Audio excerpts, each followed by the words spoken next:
День 1593. Алекс на связи. У меня по какой-то странной причине начал сам свет в ванной включаться.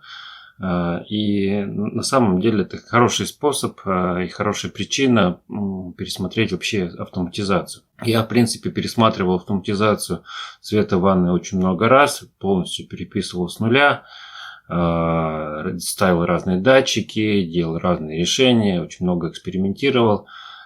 Фактически, если сделать автоматизацию света в ванной, то это как некоторые экзамены, и, в принципе, потом можно уже будет хоть где и хоть что автоматизировать на эту тему. Но в ванной комнате, конечно, очень жесткие условия, там постоянно ходят люди, постоянно меняется температура и влажность, поэтому нужно использовать разный свет, возможно, это подсветка у зеркала, общий свет, еще какие-то варианты.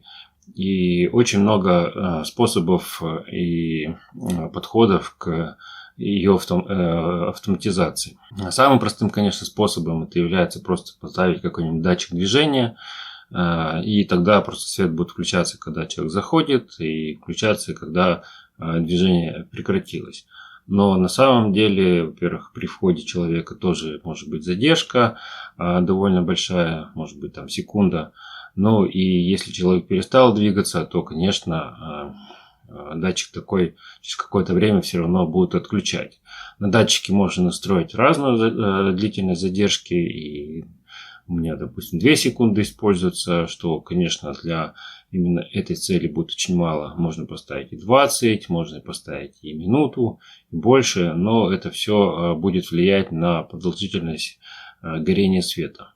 Конечно, самое простое это решение, оно вполне надежное, и в принципе тогда и особо и не нужен выключатель никакой дополнительный, потому что вероятность, что такое решение перестанет работать, оно очень низкая. Ну и следующий уровень этой автоматизации, это написать какой-нибудь хитрый обработчик для этого датчика и, например, учитывать в сценарии время его включения и выключения, и таким образом рассчитывать, есть человек в комнате или нет в комнате, и выполнять какие-то действия по включению и выключению света. Если работа с одним датчиком довольно сложная покажется, то, конечно, можно использовать и добавить другой датчик, например, датчик открытия дверей. У меня сделано именно так. У меня есть еще датчик открытия дверей на самой двери установлен. И когда человек заходит в ванную комнату или выходит из нее, то я пытаюсь определить, нужно ли включать свет или выключать в этот момент. Довольно много правил, потому что 2 датчика это уже гораздо больше вариантов их взаимодействия, плюс сюда еще добавляется время срабатывания. И, например, если некоторое время было движение внутри комнаты при закрытой двери, то, значит, скорее всего, кто-то там был в этой комнате, и, соответственно, тоже нужно учитывать. Ну и, конечно, в этих случаях гораздо сложнее обрабатывать, если, например, кто-то пользуется ванной комнатой, не закрыв дверь, тогда не совсем понятно, как реагировать, и нужно эти сценарии тоже предусматривать. Следующей подсказкой для системы умного дома может являться добавление, например, датчика присутствия, который, в принципе, может заменить все остальные, но довольно сложно его разместить корректно, чтобы он определял конкретно людей только в ванной комнате, потому что у него есть довольно большие возможности, и он может и через стену определять людей, но по большому счету у него тоже есть некоторые сложности с временем срабатывания, и специально делается задержка на контроль времени присутствия человека в поле действия этого датчика. И поэтому, возможно, нужно тогда обрабатывать комбинацию всех этих датчиков, и что становится довольно сложным, и нужно писать очень сложный сценарий. И, конечно, вероятность, что они начнут работать как-то не так, как задумывалось, очень велика. Например, у меня даже то, что я просто пишу скрипты отдельно, это уже около 100 строк кода на обработку всех этих датчиков. Но если это делать в какой-то системе умного дома, например, даже в Home Assistant, то это уже будет явно больше. И очень сложно, в принципе, будет понимать, что от чего зависит и почему сработало то или иное правило. Например, если использовать временные задержки на все эти значения с датчиков, например, у меня используется и значение 2 секунды, проверяю и 5 секунд, то есть, например, сколько времени горел свет или как давно сработал датчик. Могу проверять и, например, 30 секунд, это если дверь открылась и не закрывается, то, соответственно, тоже нужно принять какое-то решение. Если дверь открылась и закрылась, например, через 60 секунд, то у меня это отдельное правило. Ну и даже если там свет горит, например, там час, то это еще одно правило, которое тоже нужно обрабатывать и понимать, есть все-таки кто-то в ванной комнате, например, или уже никого нет и просто нужно выключить свет. Вообще, конечно, понятно, что идеальным вариантом это будет очень точное срабатывание, когда человек зашел в комнату, и выключение света, когда человек ушел из комнаты. Но, конечно, очень сложно определить именно само наличие человека, и пока никакие отдельные датчики и устройства не могут это сделать.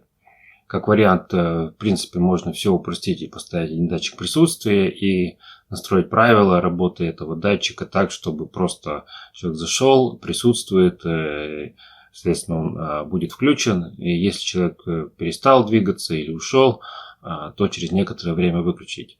Это, наверное, будет самым простым решением, но у него есть минусы, то, что связаны с задержкой, включением и выключением света. И нужно будет с этим тогда мириться. Ну или вообще просто использовать какой-нибудь, допустим, датчик открытия двери. И тогда открыли дверь, соответственно, свет включился, второй раз открыли, свет выключился. Но это нужно именно, чтобы всегда дверью пользовались корректно, всегда ее закрывали, всегда открывали. И если рядом есть выключатель, который, собственно, управляет светом ванны, то, конечно, возникает желание его тоже использовать, и все равно придется каким-то образом обрабатывать действия, что если, например, свет включили только что, а после этого открывается дверь, то не должно повторно быть переключение света, то есть он не должен выключаться. Но можно сделать еще дополнительные подсказки для умного дома. Например, они довольно смешные варианты есть. Это поставить датчик открытия, например, на крышку унитаза, или датчик использования воды, то есть расхода воды в ванной комнате. Если будут пользоваться, то, соответственно, включать свет и выключать, когда не пользуются.